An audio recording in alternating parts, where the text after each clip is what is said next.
ধরুন আপনি হাসপাতালে আছেন, আপনাকে রক্ত দেওয়া হচ্ছে। মনে করুন আপনার ব্লাড গ্রুপ বি প্লাস, মানে বি পজিটিভ। আর নার্স যদি একদম ভুল করে আপনাকে অন্য গ্রুপের রক্ত দিয়ে দেয়, এই পৃথিবীতে এমন ভুল হলে আপনার সাথে কি ঘটবে? আপনার ছিল বি প্লাস আর সে দিয়ে দিল এ প্লাস। তখন সহজভাবে বললে একটা ব্লাড গ্রুপ আর একটা ব্লাড গ্রুপকে আক্রমণ করতে শুরু করবে। কোনটা কাকে আক্রমণ করবে? যে নতুন রক্তটা এইমাত্র আপনার শরীরে ঢুকেছে, সেটা আপনার শরীরে আগে থেকে থাকা স্বাভাবিক রক্তকে আক্রমণ করা শুরু করবে। আর তারপর কি হবে? এরপর লিভার ফেল, কিডনি ফেল হওয়া শুরু হয়ে যাবে।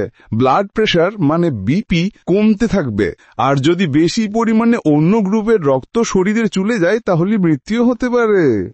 1901 সালে প্রথমবার ব্লাড গ্রুপ সম্পর্কে জানা গিয়েছিল। এর আগে তো মানুষ আন্দাজি রক্ত দিত আর ভাবতো যে ও তো মরে গেল, কিন্তু আরেকজন তো মরেনি। এই গল্পের শিক্ষা হলো, নার্সকে বলবেন যে দিদি একবার চেক করে তারপর দিন। লাইক আর সাবস্ক্রাইব অবশ্যই করবেন।